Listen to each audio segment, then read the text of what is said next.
যা চোখ দিয়ে দেখা যায় না, হাত দিয়ে ছোঁয়াও যায় না, শুধুমাত্র ভেতর ভেতর অনুভব করা যায়।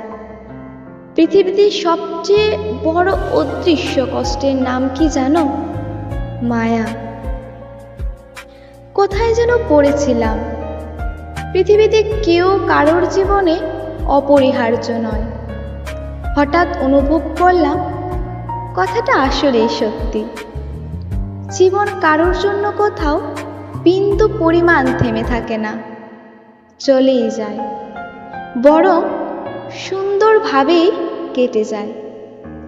যে মানুষটা আমাকে ছাড়া বাঁচতে পারবে না বলে ভাবছি, তার জীবন থেকে হারিয়ে গিয়ে দেখলাম তার জীবনে কোনো প্রভাব পড়ে কিনা।